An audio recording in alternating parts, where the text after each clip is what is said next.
Your biggest problem isn't laziness. If it were just laziness, you would be resting without guilt. Your problem is something far more insidious and rarely diagnosed.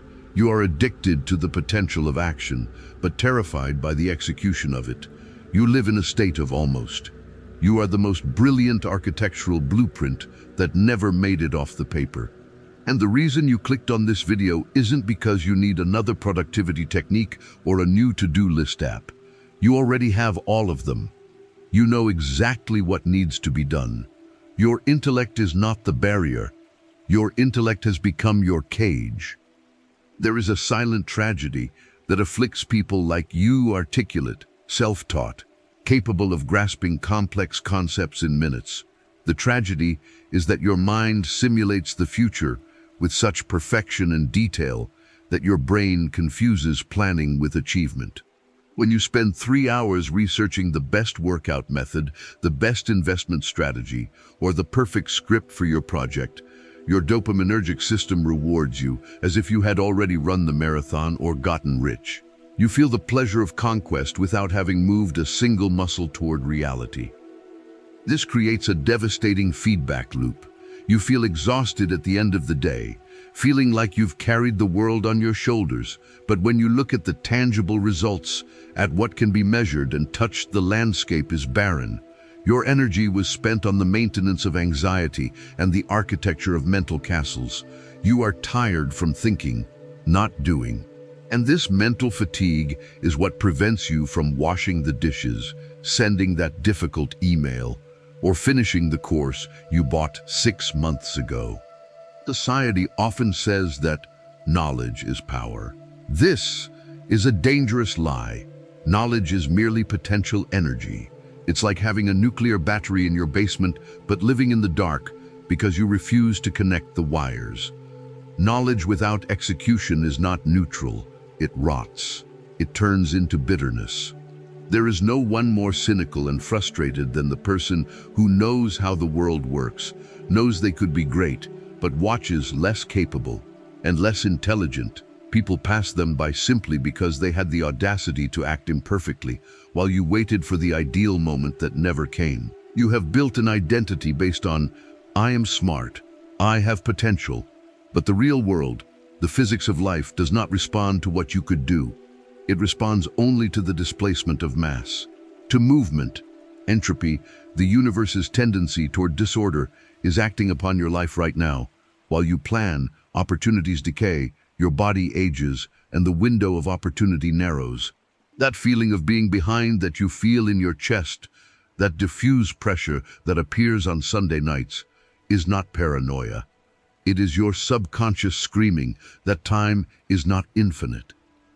We are here to dismantle this ego trap. What we are about to discuss is not cheap motivation to get you jumping out of bed smiling. It is about restructuring your relationship with reality. It is about understanding why your brain fights so hard against the simplicity of doing. If you are tired of being an eternal promise and want to finally become a reality, this is the moment to make a silent commitment. Not to me, but to the version of you that is dying, suffocated by so many open tabs in your mind. Subscribe to the channel now, not as an empty digital act, but as the first deliberate step of someone who has decided to stop passively consuming wisdom and started applying philosophy in their own flesh. You need to understand that your intelligence, until today, has served as a defense mechanism to avoid judgment. If you don't finish, you can't be criticized. If you don't launch, you can't fail. But this protection has cost you your life. The safety of eternal planning is, in truth, a solitary confinement cell. And the key has always been in your pocket, but using it requires you to admit something painful. You are not special because of what you think. You are defined only by what you finish. The door is open, but to walk through it, we must first understand the biological and philosophical origin of this paralysis. We need to go down to the root of why your mind prefers comfortable chaos to necessary order. To solve this, we must dissect the biological machinery operating against you. The brutal truth is that your brain did not evolve for success, happiness, or modern productivity. It evolved for survival. And in an evolutionary context, survival depends on two variables: conservation of energy and risk aversion. When you feel that physical resistance while trying to start an important task, it isn't a moral defect. It is your limbic system, the oldest, most animalistic part of your brain, screaming that leaving inertia is an unnecessary risk. To your biology, unknown effort is synonymous with danger. The problem is that you, with your high cognitive capacity, have learned to use logic to justify this primitive fear. You suffer from what we call premature optimization. Because you can see 10 steps ahead, you try to solve the problems of step 10 before you have even taken step 1. Your mind is capable of simulating failure scenarios with such vivid clarity that you experience the pain of defeat before you even try. You look at a project and instantly calculate all the effort required, all the potential failures, all the criticism you might receive. The cognitive weight of this simulation is crushing. You become paralyzed, not because you don't know what to do, but because you know too much. You are carrying the weight of a future that does not yet exist. This leads us to a fundamental concept: the gap between your taste and your ability. Intelligent people with good taste, like you, possess a sharp critical sense. You know what good work looks like. You recognize quality.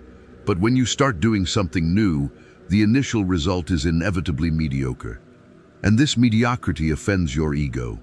You look at what you've produced, that bad draft, that clumsy first day at the gym, and you feel repulsion. The discrepancy between what you visualized in your brilliant mind and the imperfect reality of your hands is unbearable. To avoid this pain, this cognitive dissonance, you prefer to do nothing. Perfectionism, in this case, is not a quest for excellence. It is merely cowardice dressed in a tuxedo. It is a defense mechanism to protect your self-image as a capable person. Furthermore, there is the trap of cheap dopamine. The modern world has hijacked your reward system. Historically, dopamine was released after the effort, after the hunt, after the harvest, after the build. Today, you receive massive doses of dopamine before the effort, simply by consuming the work of others. When you watch a video on how to organize your life or read a book on stoicism, you feel productive. Your brain registers information consumption as progress, but this is an illusion of competence. You have become intellectually obese. You consume calories of wisdom, but never burn them in the exercise of practice. You are swollen with theories, but atrophied in execution. And here lies the cruel paradox. The more options you have, the less you act. Intelligence opens doors, but an excess of doors generates analysis paralysis. Like Buridan's ass, dying of hunger and thirst between a pile of hay and a bucket of water, because it cannot decide which desire to satisfy first. You are dying of spiritual starvation, surrounded by a banquet of opportunities. You are afraid to choose one path and lose the others. You want to keep all tabs open, all possibilities alive. But life does not work on multiverse theory. In real life, to choose is to lose. To do something great, you must have the courage to murder the other possibilities. You need to accept the grief of the lives you will not lead so that you can, finally, live one. This refusal to sacrifice the optimal for the good and the possible creates a state of constant background anxiety. You know you should be moving.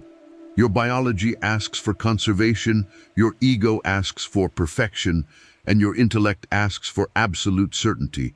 But certainty is a luxury that reality does not offer. While you wait for the perfect map, the terrain is changing. Your hesitation isn't just pausing your progress, it is actively eroding your self-confidence. With every promise you make and break, your word loses value before your own conscience. You are training your brain not to believe in you, and recovering this internal authority is the hardest challenge you will face. But if you don't do it, the cost will be much higher than just a lack of professional success. The cost will be your own sanity. If the previous chapter explained why you are stuck, this chapter serves to destroy the illusion that staying stuck is safe. The greatest danger of your inconsistency isn't catastrophic failure. Humans deal well with acute crises. If your house catches fire today, you will act. The real danger, the poison you are drinking in homeopathic doses every day, is the slow and silent decline. It is mediocrity calcified by time. You live under the false premise that life is on pause while you prepare. You believe that when you finally decide to act, the world will be there, waiting, with a red carpet rolled out for your untapped potential. But the biological clock and the market clock have no pause button. Let's talk about neuroplasticity, but from the dark side. Neuroscience tells us that the brain constantly changes based on what you do. The saying goes, neurons that fire together, wire together. What no one told you is that this applies to inaction as well. Every time you hesitate, every time you open a tab to escape a difficult task, every time you promise to start on Monday and fail, you aren't just delaying an event. You are, physically, strengthening the neural pathways of giving up. You are training your brain to be an expert in avoiding discomfort. You are cementing the identity of someone who is unreliable. Over the years, this neural architecture solidifies. At 25, changing is hard. At 40, without radical intervention, fighting against decades of training in procrastination becomes nearly impossible. And here is the alarming discovery. The cost of lost opportunity works with negative compound interest. That project you didn't launch 3 years ago isn't just one less project. It is the entire network of contacts, lessons, useful failures, and financial capital that would have derived from it, which now cease to exist. You didn't just lose point A, you lost the entire trajectory that would lead to points B, C, and D. Your current life is drastically smaller than it could be, not for lack of capacity, but for a lack of data in the real world. The vacuum you leave by not acting is filled by others. And the most painful part will be watching, from the sidelines, people with half your talent living the life you designed in your head, simply because they had the courage to be imperfect in public while you polished your ego in private. This breeds a disease of the soul called cynicism. You must have already felt its bitter taste in your mouth. When you see someone succeeding with something you consider basic or bad, your first reaction is to criticize. That's superficial, you think. I would do better. But this judgment is actually envy disguised as intellectual superiority.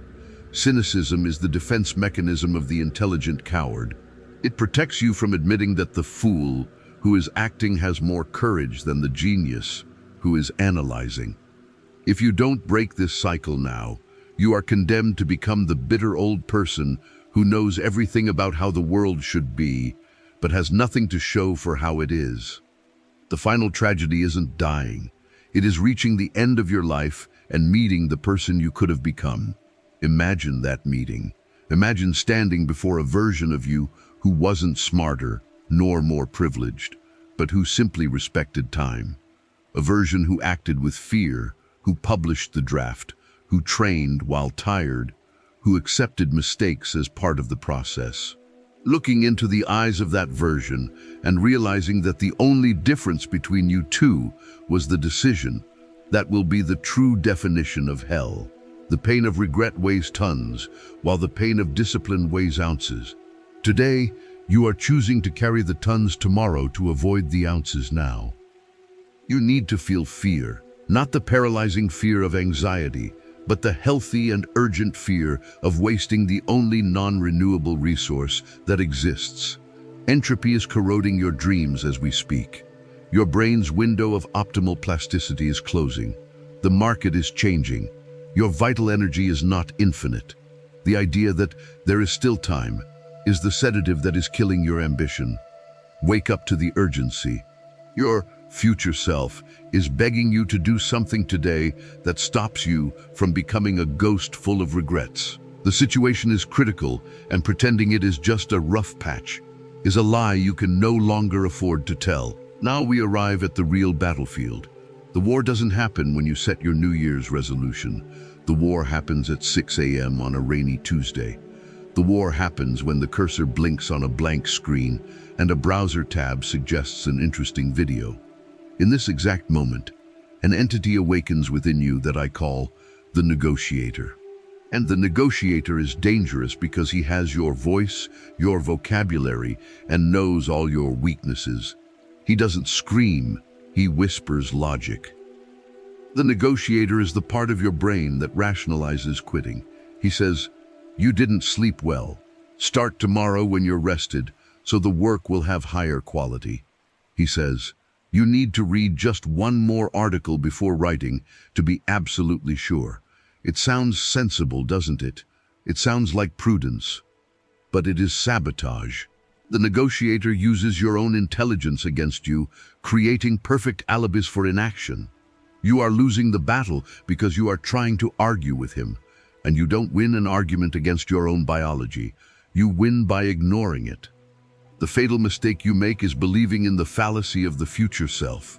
You treat your tomorrow self as if they were a different person, someone more disciplined, more motivated, with more energy and willpower than you have today. You delegate responsibility to this imaginary superhero. The me of tomorrow will handle this. I hate to break it to you. The you of tomorrow is just the you of today, only more tired, with more accumulated guilt, and with the habit of procrastination more deeply ingrained. By pushing discomfort into the future, you aren't solving the problem. You are charging yourself usurious interest. You need to understand the physics of productivity, the concept of static friction. In physics, it takes much more force to put a stationary object in motion than to keep it moving. The moment of maximum pain, the peak of suffering, is in the first 30 seconds of any activity. It is the moment of putting on your shoes. It is the moment of opening the book. Your mind projects that the pain of this beginning will last the entire task, but this is a sensory lie. Once you break the barrier of inertia, friction decreases.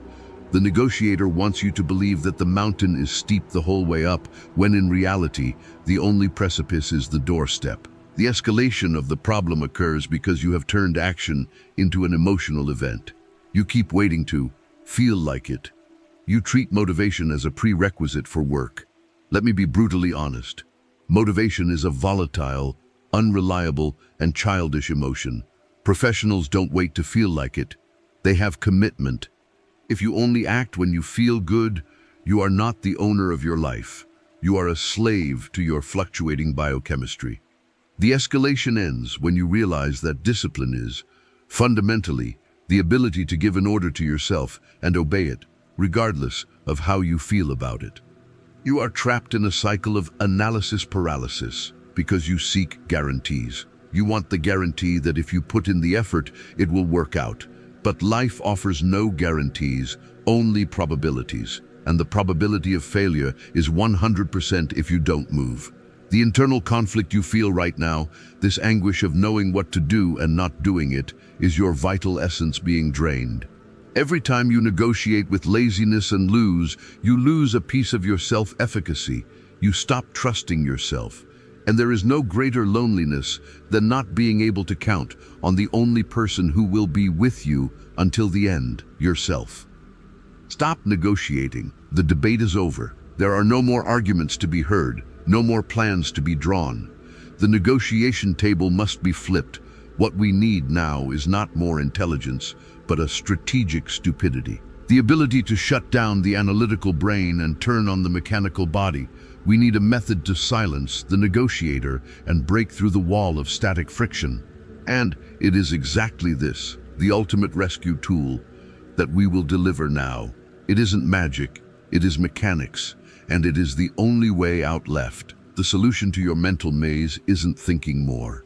It is thinking less and acting worse. To defeat the Negotiator and break the paralysis, you need to adopt what we will call the Protocol of Imperfect Action. Forget excellence right now. Excellence is a product of iteration, not inauguration. Your goal today is not to do something brilliant. It is to do something existent. A bad draft exists. A perfect plan in your head does not. The universe rewards executed mediocrity much more than planned genius. Allow yourself to be an amateur. Allow yourself to be ridiculous. The fear of judgment disappears when you accept that version 1.0 of anything is made to be broken and improved, not framed. The tactical tool to apply this is the 2-minute rule combined with the micro-commitment. When the negotiator starts whispering that the task is too big, you will trick your limbic system by reducing the scope to the ridiculous. Do not commit to writing the report. Commit to opening the document and writing the title. Do not commit to training for an hour. Commit to putting on your shoes and filling your water bottle. Behavioral physics proves that once you start moving, the dopamine from completing the micro-task drives the next one. You don't need discipline to climb Everest. You need discipline only to take the first step. The rest is positive inertia. Furthermore, switch your operating system from goal-oriented to process-oriented. The goal, getting rich, having an athletic body, is a source of anxiety because it is in the future and out of your immediate control. The process, working 30 minutes with focus, eating protein at lunch, is in the now and under your absolute command. Stoicism teaches us to focus only on what we can control. When you fall in love with the boredom of daily repetition, the extraordinary result becomes inevitable. Stop looking at the top of the mountain, as that causes vertigo. Look at your feet. Take the next step. Repeat. Mastery isn't a heroic act. It is a pile of ordinary actions performed with extraordinary consistency. You need to understand that clarity comes from action, not the other way around. You are waiting to know exactly what to do to start, but you will only discover the path by walking it. It is like driving at night with low beams. You only see the next 10 meters, but that is enough to cross the entire country. Action generates information. Mistakes generate data. Planning generates only hypotheses. Get out of the laboratory of your mind and enter the battlefield of reality. That is where life happens. That is where self-respect is forged. And here is the final truth that will set you free. No one is watching. The world is too busy with its own insecurities to monitor your initial failures. This imaginary audience you fear disappointing does not exist. You are free. Free to try, free to fail, free to change course. The weight you feel on your shoulders is the weight of an ego that takes itself too seriously. Let it go. Life is a short experiment, and in the end, the only thing that will matter is whether you had the courage to live your truth or if you spent your days polishing the mask of who you pretended to be. We have covered a long road today. We went from the shock of stagnation through the biology of fear and arrived at the mechanics of action. If you are still listening, this proves that a part of you, the strongest and most resilient part, is still alive and hungry for change. I want to know who the few are that made it to the end, who are the ones that will truly apply the protocol of imperfect action. If you are one of them, leave the following phrase in the comments. Death to the negotiator. This is your password. It is the signal that you understood that the internal conversation is over and the execution has begun. Do not close this video and open another tab to learn more. Do not look for another tutorial. You already know enough. Extra knowledge now is just procrastination. Turn off the screen. Look at that task you have been avoiding for weeks. Take a deep breath, count to 3, and, for the love of your own potential, start now.